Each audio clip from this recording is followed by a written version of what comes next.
Sneakers and Cleats, the podcast. Welcome back to the Sneakers and Cleats podcast. It is Monday, December 9th. This is episode 155. Matt Roy, Don Harris right here. What's up? Over there. What's going on, guys? What's up with you, Matt? I'm good. Start another week. Couldn't be better. Forks up, baby. Let's Yeah, go. congratulations to your Arizona State Sun Devils. Yeah, couldn't have been better. Watching the game through one eye open in the first half, and then the second half, I actually left the house. I'm one of those superstitious people who, like, if we're winning and everything's going well, nobody move. And so I had to go to a baby shower on that day. So at 1 o'clock, the baby shower started. So we left, and I was like, God, if we lose, I have to leave the baby shower and go home. Like, I have to lay back on the couch if we start losing.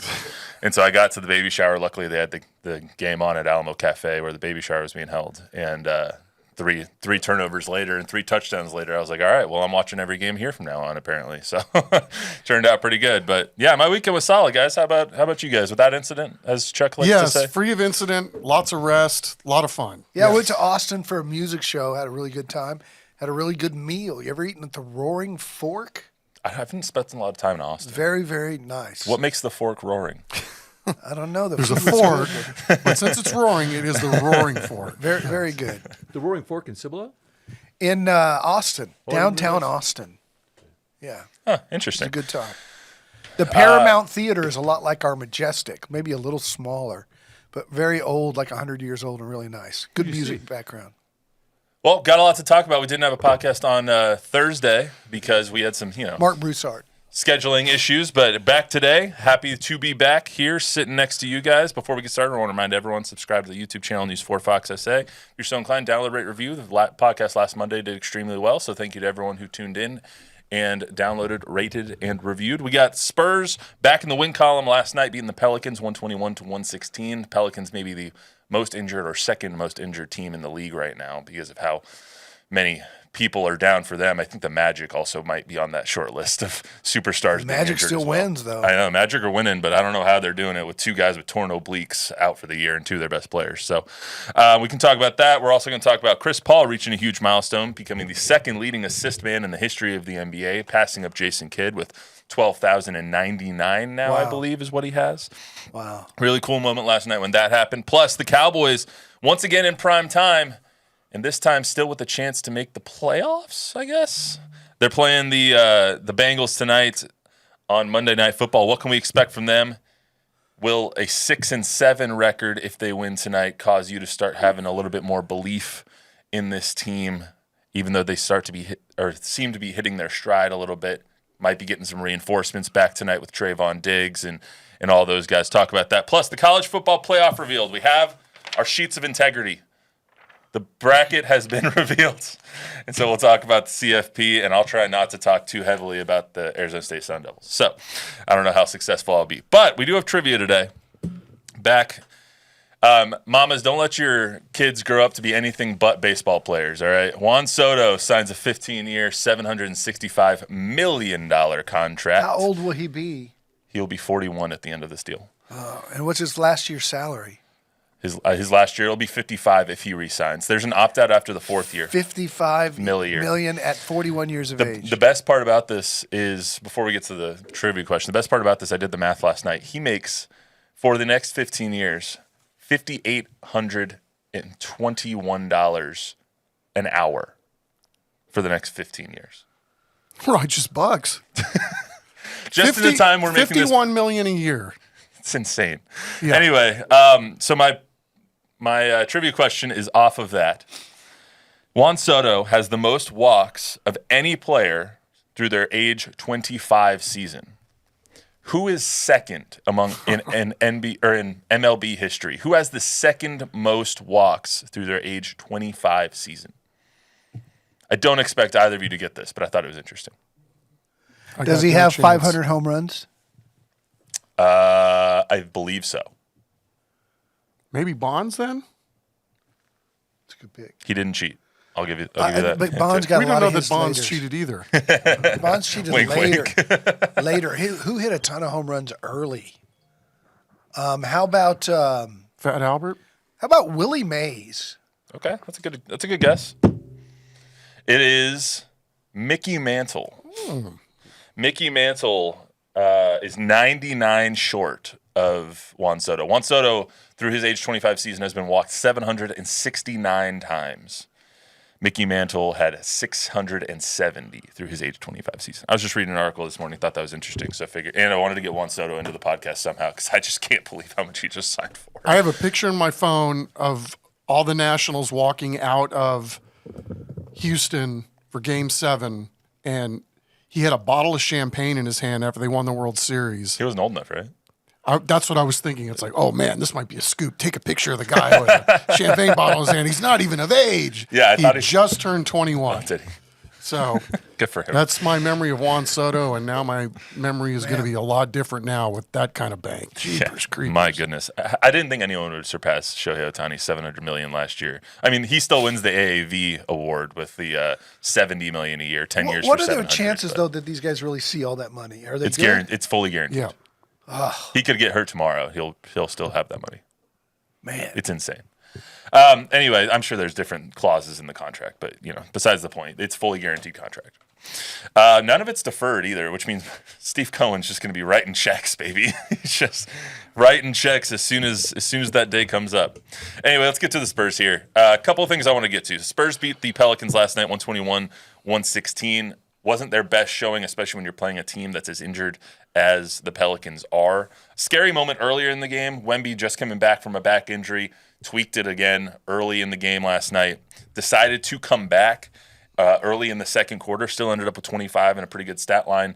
But he said after the game he wasn't very worried, but this injury is annoying and it's painful. How concerned are you guys? Because this is now the second or third different tweak that he's had this year. How concerned are you guys with Wemby and his injury history for this season? I'm not. I mean, he's got a unique physique, and guys go through things. As long as it's not structural and it's just muscular, I take them at their word that it's nothing serious. You just have to monitor it and make sure this guy really takes care of his body, and he's got like 4 guys in charge of stretching him, and so I don't think it's an issue. I'm not concerned of him missing, months or anything like that. It was a weird game last night, right? Because there were a lot of guys going to the locker room. Yeah, I have last that night. in here. Castle got dinged. Keldon. And he came back. Collins. Keldon came back. Keldon did not come back. He had a calf injury. So, yeah, that was, talk about it being just a regular Sunday night game against a team with 5 wins. All of a sudden, that was going to be one of those games that you looked at, first with Wemby and then with Castle and then with Keldon. It's like, geez, this is turning out to be quite the brutal game, or potentially. So luckily, 2 of the 3 guys came back, but we're still waiting to hear what's up with Keldon. Yeah, luckily not huge injuries. I mean, we've already had the Jeremy injury, broken thumb. He's back now, luckily. Devin with his foot, they're still kind of injury managing him thus far into the season. But it's these soft tissue ones that can remain nagging throughout the season, which I'm a little concerned about with Victor. Like, is he going to be? Mitch talked about it a little bit last night about getting your rhythm, and having 2 days off kind of disrupts the rhythm, and he said he hates that. Well, now they're going to have a week off with the tournament going on, right? Which I think is good for Wemby in this situation. But also it disrupts the rhythm of the season. You're taking a week off in the middle of the season. It's not like the All-Star break where you maybe have still some activities to go do.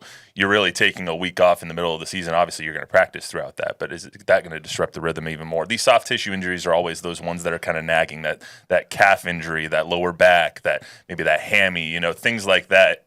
And so I always get concerned about the longevity of these players when you have something nagging at you like that. Good question. Good question to wonder about here. So they played Sunday. They don't play again until Friday. Mm-hmm. During the All-Star break, in the collective bargaining agreement, these guys are off. They go to Cancun, whatever. This is an odd scheduling deal where the other teams are playing games. I would think that the Spurs would be allowed to practice. Yeah. And even practice hard this week if they wanted to. And I think that's really good for this team because you don't get very many practice days in the NBA. Wemby can get his rest. They can go hard a couple of times. I think this is a great little break for them. Yeah, I think so too. I mean, just on the surface, they were rolling. They were playing pretty well. I mean, you watched them night after night during that 6-game stretch where they won 5 of them. And it looked like okay, this is starting to look like basketball. This is looking like they might have a good little team here.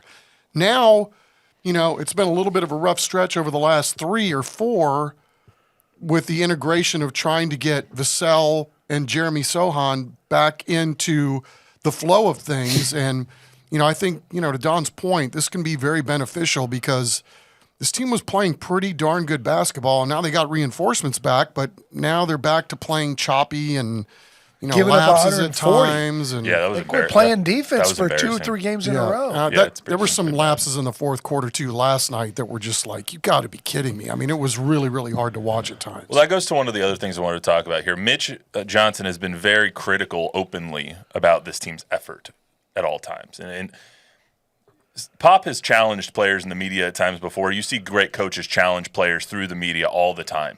Mitch has done that, it seems like a little bit more than I expected him to. Does that surprise you guys that I know he's challenged Wemby in the media openly. He's challenged different players openly on their effort and how hard they're going every night. He said it was better against the Kings even though they gave up 140.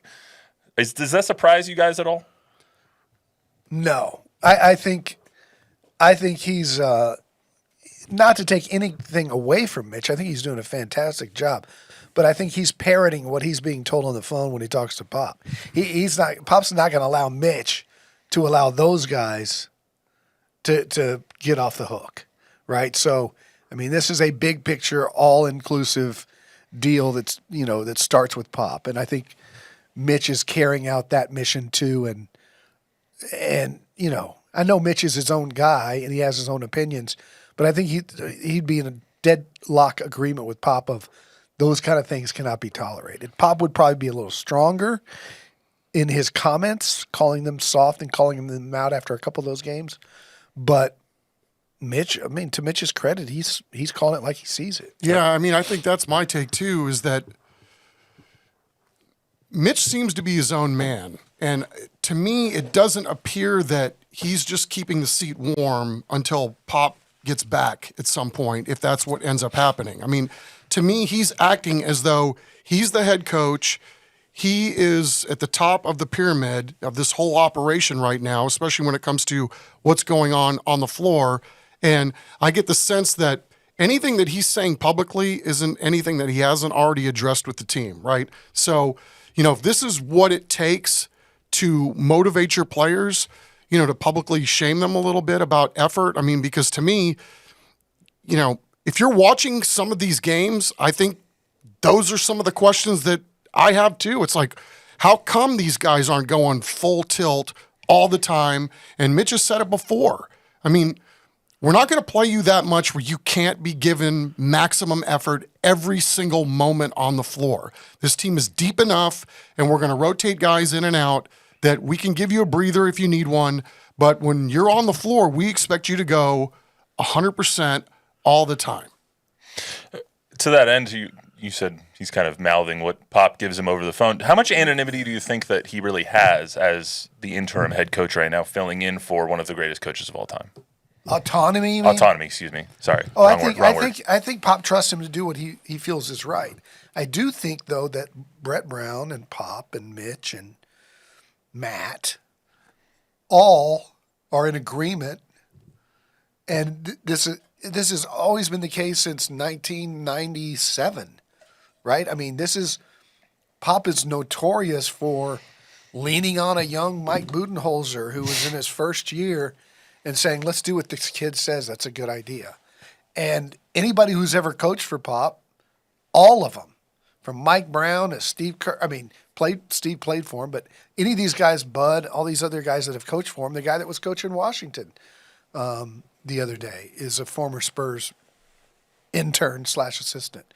All those guys were always amazed that they did it that way here. They did it a little differently in that every opinion's a good one. Let's hear it. And guys would be afraid to speak up in a meeting with Pop, and Pop would have to encourage him to.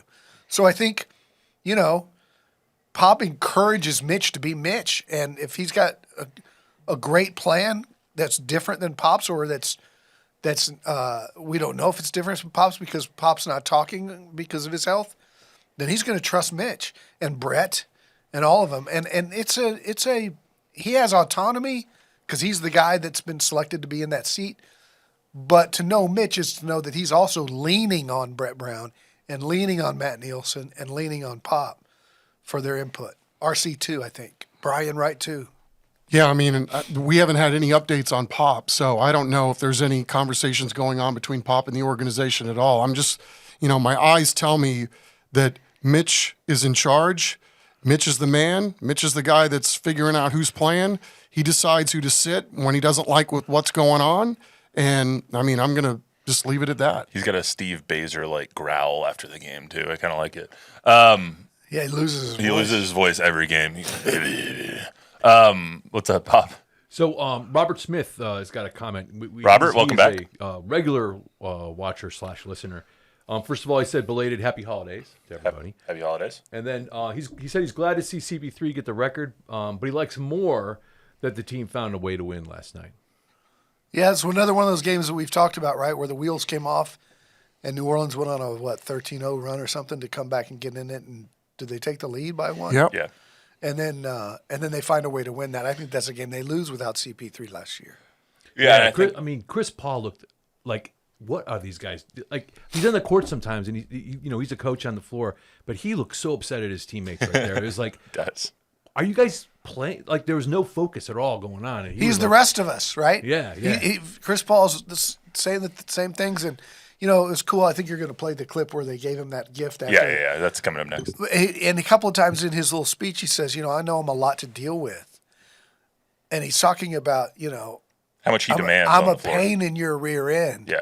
But that's exactly what this team needed. Yep. Anything else, Bob? You know who's watching? It's Tom from Guerrero. the business office. Tom Guerrero. Guerrero. Shout out Tom Guerrero. What up, Tom? This is nice to be on Tom's lunch break with him every Monday and Thursday. These players get paid to play. No excuses. Not to put their best effort while on the floor. Amen to that. Don mentioned it a little bit. The ceremony, for lack of a better term, after the game of the Spurs giving CP3 a plaque and a big poster board looking thing with all of the names of all the players he's assisted. I think it's 123 players, 128 players that he's given an assist to. The most of them, I think it was DeAndre Jordan and Blake Griffin, have the most from CP3. But little ceremony in the locker room after the win last night. This was actually really cool by the Spurs social media team. This is every teammate you have assisted on in your career. We have all watched and admired you in this long journey. And we've all been privileged this year to experience it up close. It's been a hell of a journey. We are very, very privileged to be a part of it. And in typical CP fashion, after he passes Magic and J-Kidd and in all the milestones and accomplishments he's had, this is at the top as the number 2 assist guy, and he got it with the f***ing win. Yes,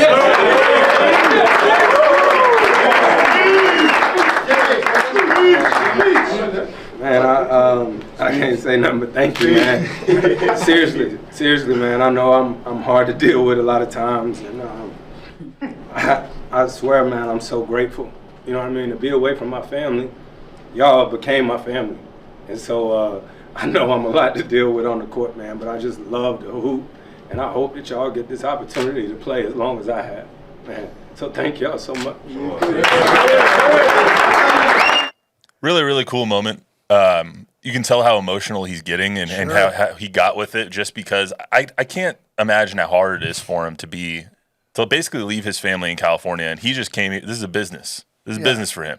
He came out to San Antonio to play basketball, to win basketball games, and to continue a 20-year phenomenal career that is going to lead him into the Hall of Fame 5 years after he steps off of a basketball court. And so to be this invested and love this team and the city like he has started to in these 6 months that he's been here is actually really cool to see and to hear from him. Yeah, and it's just, that has R.C. Buford written all over it too, right? That framed thing with every person that he's assisting on and all those pictures. That's just first class from the Spurs. That's just that's what they're known for around the league with players and stuff. And we've seen him. They did that with Randy Beamer when he retired from here. They gave him a jersey with his name on it, and RC gave a video message. They're just first class all the way.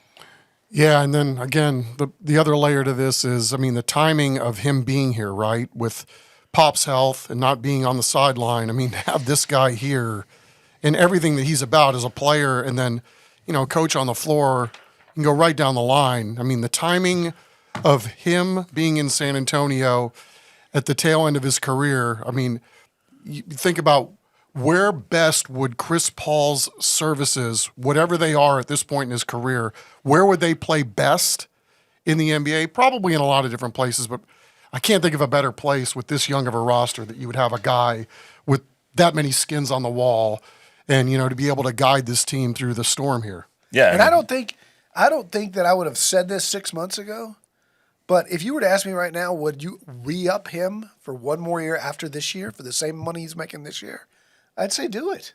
I think so too. He's I was that just about valuable. to ask that. He's that valuable. Especially when you have such a young team around him and you're not spending a lot of money elsewhere right now. You have kind of the flexibility in your cap and in your draft picks and whatnot to make some of those veteran moves, even if it's not $11 million, if it's $8 million, if it's $14 He's going to million. cost you a lot more next year than he got. I don't know. I don't know if he year. will. I don't know if he will.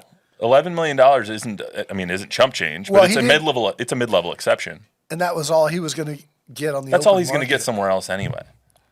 Yeah, at that age. But, man, he's worth every penny right now. I mean, yeah, especially if you're talking about another younger team that could use a guy and his valuable minutes off the bench, if that's what it is somewhere else. I mean, we're looking at his plus minus for everybody on the Spurs team this year. He's number one in plus minus on this team. Yeah, and it makes his sense age. why. He will make more next year if they want to bring him back. But it was awesome Or to at see least earn the right to his make family more was money. all here yesterday in the stands and cool. saw that he became this. Wemby got the basket that made him the second in assists. So it was just a really cool moment last night, and they got it in a W, just like Mitch said. So that was really cool to see. And a John Stockton appreciation post, too. Because Yeah, he's still 3,000 away. What is it? What's John have? 15,209, 15,000, something like over that. 15,000. Yeah, he's All to one guy. CP3 is not going to get there. Unfortunately, Nobody is. even if CP gets what? How many seasons would CP3 need? Like 4 more to get to John? Maybe Yeah, he's not 5. gonna get He's there. not going to get there. It's like nobody's going to get to LeBron's scoring record either. 100%. Look, I was looking last night. If LeBron plays 2 more years and CP3 stops after this year, LeBron might pass him on the assist total. Wow. Which is crazy. LeBron has I think it's 11-2-0 something. So if he plays 2 more years, he might be in 3rd place and knock Jason Kidd down another peg. Wow. But anyway.